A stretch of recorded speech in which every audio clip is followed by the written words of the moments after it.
चलिए चलते हैं, जानते हैं आज के बारे में। हाँ, हम आपको बताने जा रहे हैं टीपू सुल्तान यानी मैसूर का शेर, जिसने रखी थी भारत में रॉकेट टेक्नोलॉजी की नींव। जानने से पहले हमारे channel Rohan voice of history को सब्सक्राइब करें, बेल आइकन प्रेस करें, लाइक करें, कमेंट करें। चलिए चलते हैं। टीपू सुल्तान को मैसूर का शेर कहा जाता था। उन्हें ये खिताब उनके पिता हैदर अली ने दिया था। 18वीं सदी में मैसूर ने दक्षिण भारत में ब्रिटिश साम्राज्य को सबसे कठिन चुनौती दी थी। पहले हैदर अली और उसके बाद टीपू सुल्तान ने मद्रास में ब्रिटिश सेना को बार बार हराया था। टीपू सुल्तान का नाम अंग्रेजों के सबसे बड़े दुश्मनों की फहरिस्त में शामिल था। टीपू सुल्तान को मिसाइल मैन भी कहा जाता है। बताया जाता है कि उन्होंने ही भारत में सबसे पहले लोहे से बने रॉकेट्स का इस्तेमाल युद्ध में किया था। इनमें से कुछ रॉकेट आज भी लंदन म्यूजियम में रखे हुए हैं, जिन्हें अंग्रेज अपने साथ ले गए थे। इतिहासकारों की माने तो विस्फोटकों के भरे रॉकेट का पहला प्रोटोटाइप टीपू के पिता हैदर अली ने विकसित किया था, जिसे बाद में टीपू सुल्तान ने आगे बढ़ाया। इनमें गन पाउडर भरने के लिए लोहे की नालियां का इस्तेमाल होता था। ये ट्यूब तलवारों से जुड़ी होती थी। टीपू ने इसे स्थिरता प्रदान करने के लिए इनमें बांस का भी इस्तेमाल किया था।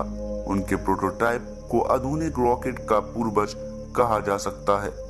इसमें किसी भी अन्य रॉकेट की तुलना में अधिक रेंज, बेहतर सटीकता और कहीं अधिक विनाशकारी धमाका करने की क्षमता थी। इन विशेषताओं की वजह से इसे उस समय दुनिया का सर्वश्रेष्ठ हथियार माना जाने लगा। माना जाता है कि पोलिलोर की लड़ाई आज के तमिलनाडु का कांजीपुरम में इन रॉकेट ने ही खेल बदल कर रख दिया था। शायद ये अंग्रेजों की भारत में सबसे बुरी हार थी। अंग्रेज चकित और हैरान थे कि आखिर कैसे टीपू ने ये रॉकेट बनाया। 1793 में भारत में ब्रिटिश सेनाओं के उस सहायक जनरल मेजर डिरोम ने बाद में मैसूरियन सेना द्वारा प्रयोग किए जाने वाले रॉकेटों के बारे में कहा।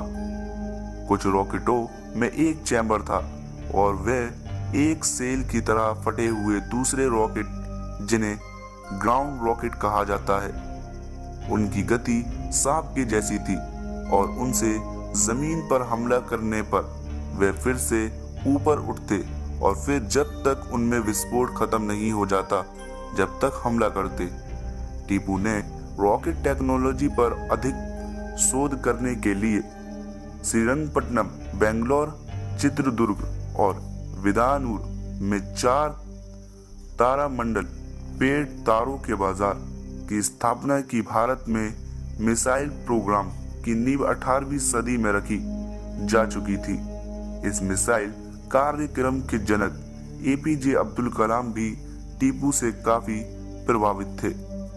अब्दुल कलाम टीपू सुल्तान के रॉकेट कोड व प्रयोगशाला, जहां टीपू ने अपने रॉकेट का परीक्षण किया था, के संरक्षण के पक्ष में थे और वे इसे एक म्यूजियम की शक्ल देना चाहते थे।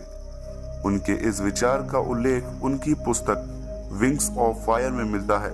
इसी किताब में कलाम ने लिखा है कि उन्होंने नासा के एक सेंटर में टीपू की सेना की रॉकेट वाली पेंटिंग देखी थी। हालांकि आज श्रीरंगपट्टनम में बहुत कुछ नहीं बचा है जो टीपू सुल्तान और उनके बनाए रॉकेट के बारे में बता सके, लेकिन विश्वसनीय इतिहास और मैसूरियन रॉकेट की छाप हमेशा रहेगी। एयरोस्पेस के वैज्ञानिक प्रोफेसर रोदम नरसिम्हा ने अपने एक लेक्चर में कहा था, ये टीपू था जिसने एक हथियार के रूप में रॉकेट की पूरी क्षमता को जाना, अपने दिमाग में भी और मैदान में भी, और उन्हें ईस्ट इंडिया कंपनी में तहस नहस करने के लिए इस्तेमाल किया। इसलिए आज विश्व में इस्तेमाल होने वाले सभी रॉकेट्स का इतिहास मैसूर के युद्ध में इस्तेमाल होने वाले रॉकेट्स में ढूंढा जा सकता है।